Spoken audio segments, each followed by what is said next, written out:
According to our First Alert Meteorologists, cold temperatures across mid-Michigan are expected to continue for the next 2 weeks. Speaking on how you can protect the pipes in your home is Brian Vandestreek, the general manager of Ready to Vogue. And Brian, what is the biggest concern you hear from customers when it comes to freezing temperatures?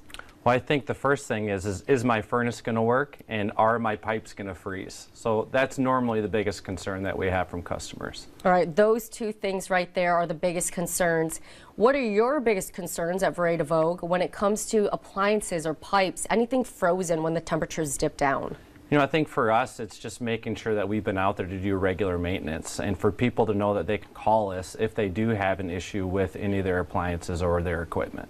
What type of maintenance would that look like? What are you working on? So for us, mainly our maintenance plan, our club membership consists of taking a good look at the furnace, making sure everything is set to manufacturer specifications so that the home stays to the set temperature and prevents things like frozen pipes. And you want to make sure you're avoiding those frozen pipes. What is that set temperature people want to have their thermostat at the very lowest? I know you want to save money on your energy bill, but you don't want to freeze your pipes. Yeah, you know, that's different. So the husband usually wants it colder, the wife usually wants it warmer, or vice versa. So normally we have people set it somewhere between 68 and 71 degrees.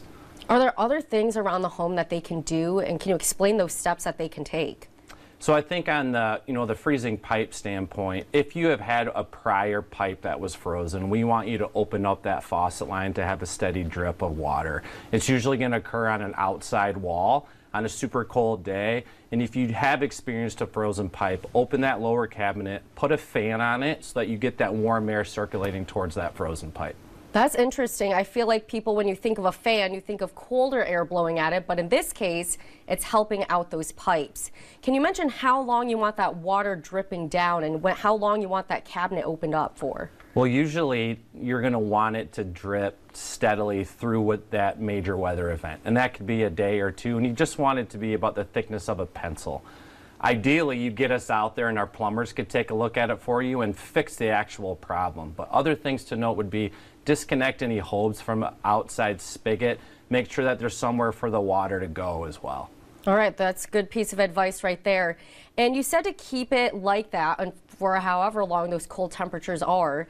Can you explain what the low temperature would be in order for people to want to have that drip from their faucet and also open up those cabinets? Yeah, so it's going to depend on the wind as well, but I would say anything below like 20 degrees, I would open up that faucet a little bit, especially for water lines on the outside wall.